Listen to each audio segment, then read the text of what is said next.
Many years ago, in the beautiful city of Abuja, there lived a beautiful woman called Kemi and a hard-working man called Tund. They had waited 8 long years for a child, and when they finally received the blessing of parenthood, they welcomed a beautiful baby girl named Ifani. The city celebrated their joy, watching as Kemi and Tund blossomed into a loving family. Kemi was the epitome of grace, strength, and beauty, admired by all who knew her.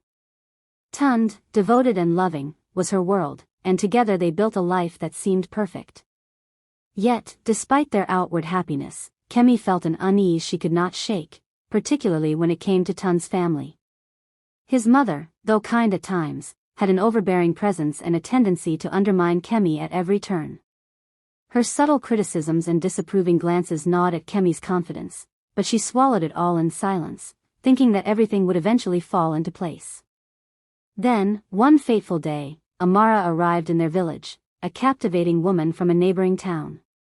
She was everything Kemi was not: flirtatious, mysterious, and seemingly perfect. With her radiant smile and effortless charm, Amara quickly became the center of attention in the village. Villagers marveled at her beauty and grace, and Kemi, though happy for her, couldn't ignore the unsettling feeling that tightened in her chest each time Amara entered a room. Tund, who had always been attentive to Kemi, started spending more time with Amara. He was drawn to her confidence and allure, and Kemi noticed the subtle changes in his behavior, how he would laugh a little too loudly at her jokes, how he looked at her with an intensity he had never directed toward Kemi. At first, Kemi brushed it off as nothing, a passing phase. But deep inside, something felt off. She couldn't shake the growing sense of dread that seemed to follow her wherever she went. And then came the crushing blow. One evening, Tund walked into their home with Amara by his side, his face cold and distant. Kemi's heart raced as she looked between them, a knot forming in her stomach. "Tund?" she asked, her voice trembling.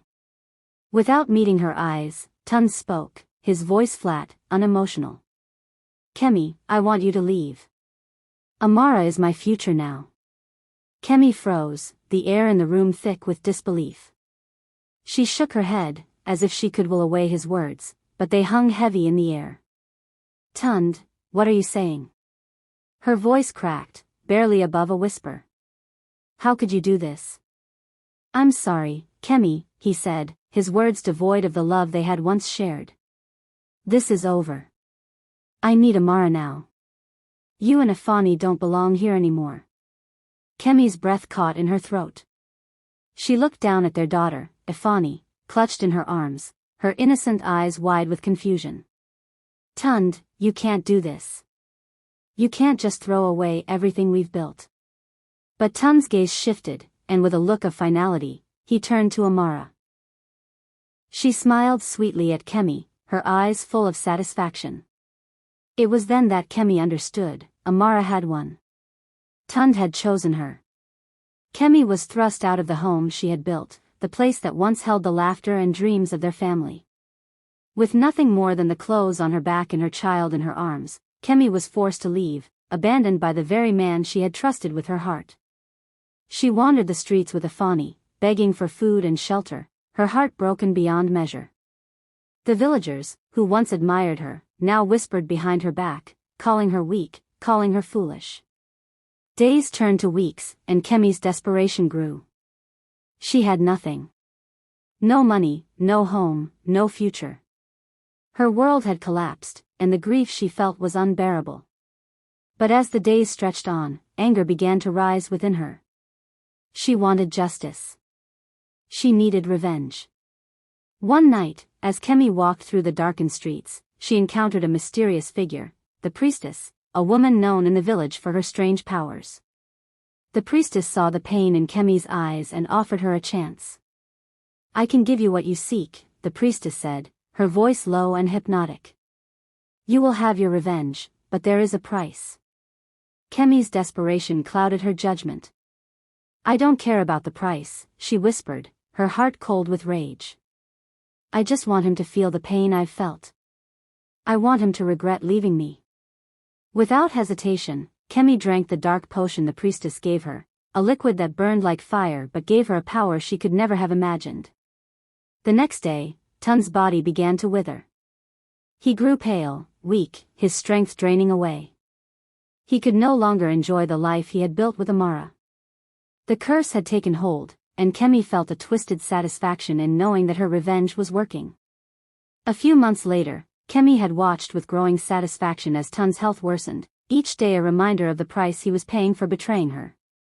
The first few months were filled with a bitter sense of triumph as she saw Tund, once vibrant and strong, now frail and barely able to function. He could no longer enjoy the life he had once taken for granted. Every day, his body weakened further, and Kemi reveled in the knowledge that her revenge was finally coming to fruition. But then, the gnawing emptiness began. The power she had gained, the satisfaction of seeing Tund suffer, did not bring her the peace she had imagined. Her body, once fueled by righteous fury, now seemed to recoil from the bitter victory. Something was wrong.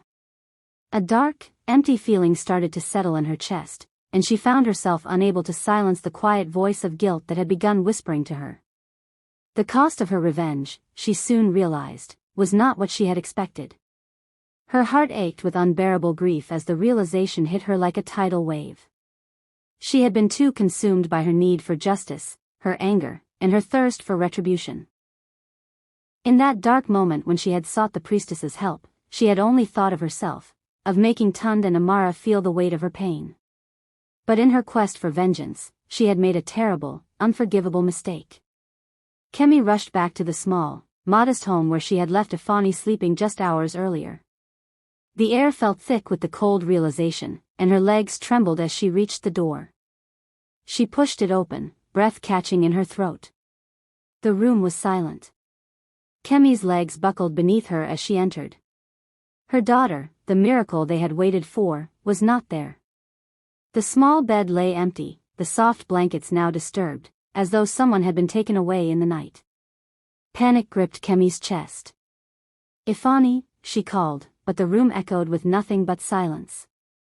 Suddenly, the voice of the spirit she had encountered before echoed in her mind, clearer now, as though it had always been with her. "Do you understand the price?" Kemi stumbled forward, her chest tight with panic.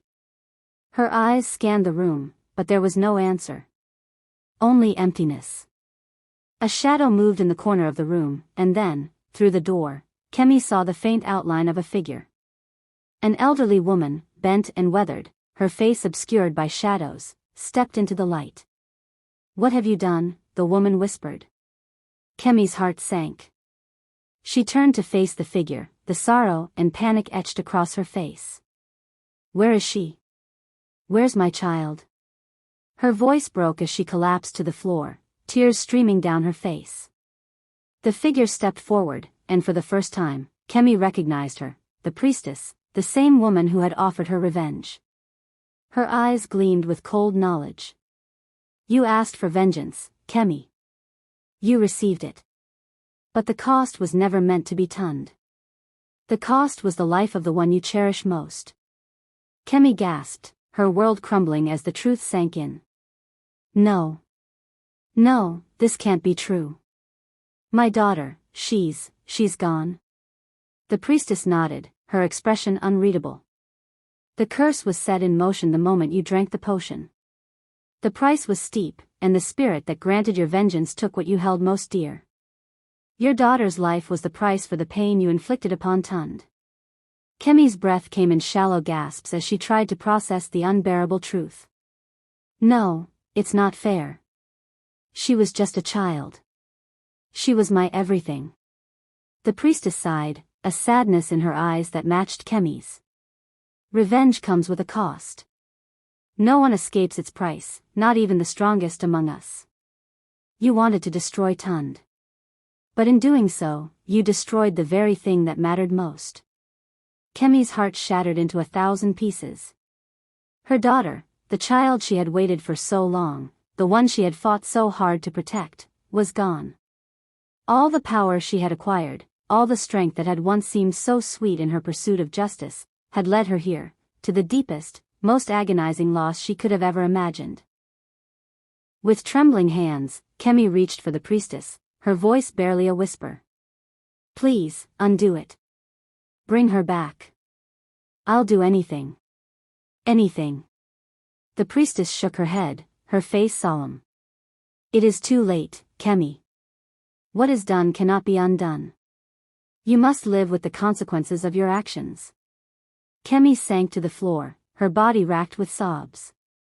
The weight of her choices pressed down on her chest until it felt like she couldn't breathe. She had thought she was strong enough to handle the vengeance she had sought. But she wasn't. She was broken beyond repair, and now, she was alone.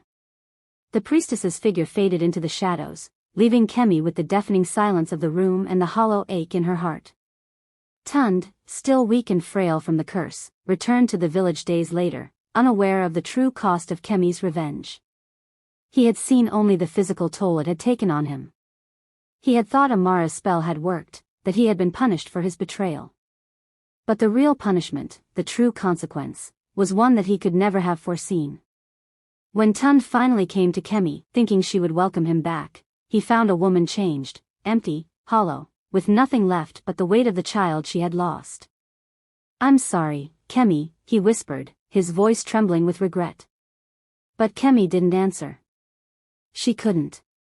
Her grief had consumed her, and she couldn't bring herself to look at the man who had once been her world.